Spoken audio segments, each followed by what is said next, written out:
All right, so last thing to talk about for A&P here is the uterine cycle. So what we're going to take a look at here is just what changes a little bit with the uterus when we're thinking about what was happening with the different ovarian hormones that we've talked about with the estrogen and progesterone. So we're going to have to be looking at the endometrium and that stratum functionalis and stratum bassalis.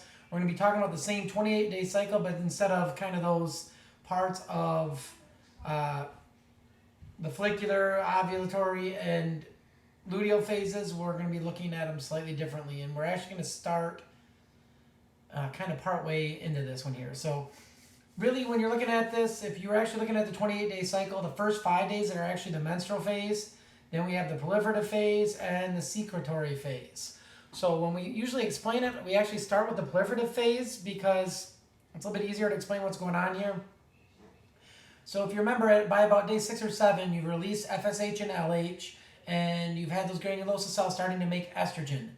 When it comes to what's going on in the uterus, one of the main things that's happening here is that estrogen is now starting to act on the uterus and let that endometrium, I was kind of say, fluff it up a little bit. It's getting a little bit more vascular, a little bit more glandular, a little bit more thick, really prepping for that possibility of a pregnancy to occur.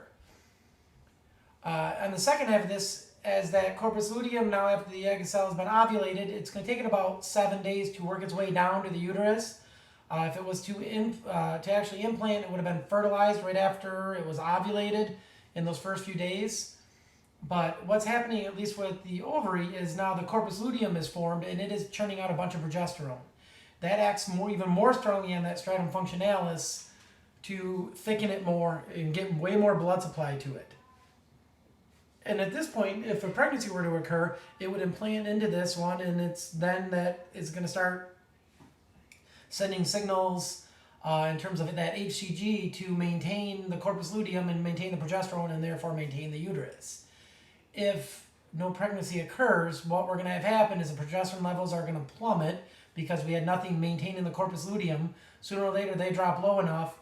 And what's going to happen is that stratum functionalis, there's going to be some blood vessel spasm, and that degenerates because the progesterone doesn't maintain it any longer, and it will be sloughed off, and that is what is lost as menses out of the vagina during that part of the cycle. If we were actually thinking about the ovarian cycle, this is the start of the next one. When the first day of a period is actually the first day of the ovarian cycle. You're shedding off that lining from the previous month. And at that point, you're actually in days 1 through 5 have already started to release FSH and LH again to start the ovary developing the next oocyte. But when we think about it in terms of the uterus, it's kind of the last part of what happens with the uterus. It was prepped for that possible pregnancy, and here we're sloughing it off. So you can kind of see what's going on here. So as the follicle is starting to develop, you can see it's actually the lining from the last cycle is being sloughed off. And then you can see here with that secondary follicle, as we're developing more and more estrogen, you can see how this gets thicker and thicker, a little bit more vascular. As the progesterone kicks in, you can see even more glandular epithelium and more vascular blood supply to it. And again, if the corpus luteum isn't maintained, it is sloughed off, lost out of the vagina, and we start it all over again. Again, outside of that, estrogen is stimulatory of bone development. It inhibits bone reabsorption, female growth in terms of pattern and fat depositions. It plays a certain role in the different cholesterols in terms of water retention. Progesterone, it is involved in body temperature, and this is one of the things with estrogen and progesterone levels. You can actually have a woman take her temperature every morning, and you can get some idea of where she is in her ovulatory cycle if you chart it throughout the entire 28 days. You're going to see elevated temperatures closer to ovulation, and then after it drops, if there is no pregnancy occurs, if the pregnancy does occur, those temperature levels will stay up a little bit more. So it's something you can actually see that way. In terms of comparing female sexual response to male sexual response, there is a lot of similarities. It is sympathetic and parasympathetic nervous systems. Erection of the clitoris is very similar to erection of the penis in the male. It is the parasympathetic nervous system leading to increased blood flow and decreased exit on that one. Sympathetic nervous system leads to orgasm as well. With females, you can see here, excitement phase, very similar, a lot of blood flow to this area, engorgement of blood of a lot of these areas here, increased heart rate, increased blood pressure and respiratory rates. Orgasm is that rhythmic contraction of the vagina and uterus for several seconds. What is different between women and men is that the resolution phase, it will go right back right away. There is no refractory period. So males, like I said, there is that refractory period. I kind of liken it to a bolt action rifle where you have to empty the chamber and reload the chamber. With females, it's more like a semi-automatic, where as long as you keep pulling the trigger, it can stay at this phase of orgasm, back to resolution, back to orgasm. So it is a little bit different, females versus males in that sense. Finally, the last stuff to kind of talk about is how we get the different sex development here. Genetically, it is one pair of chromosomes is either XX in the female or XY in the male.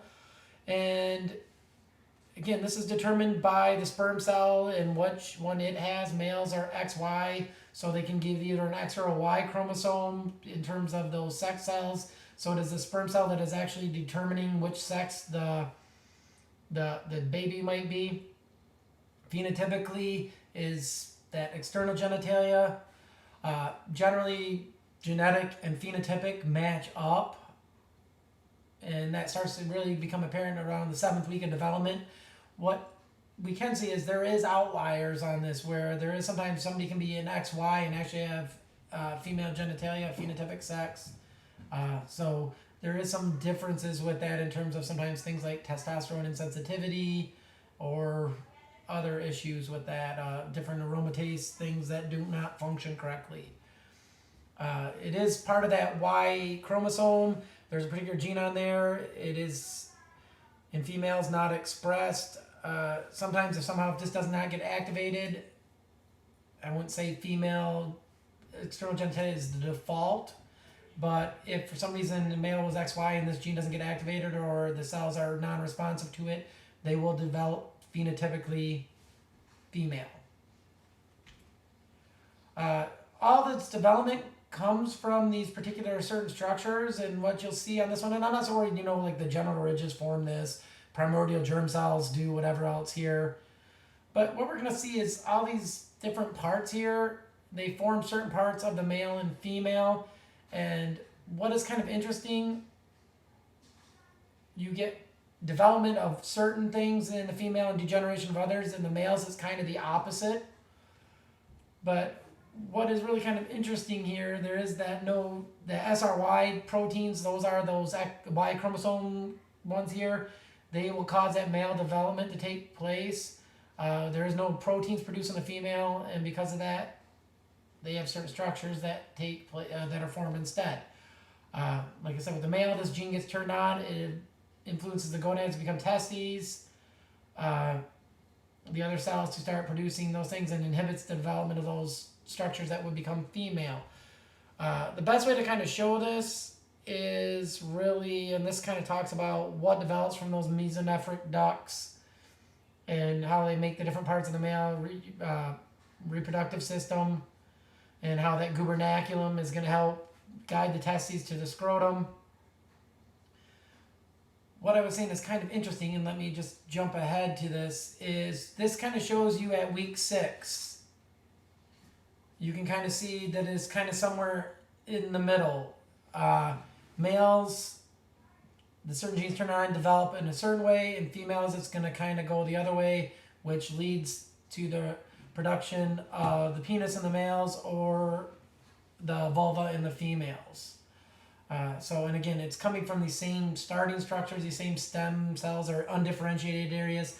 And this is happening around the 10th week of development. So to just kind of show you back here, I was kind of saying that there is some of these intersex conditions where there is sometimes the genetic and phenotypic sex do not match.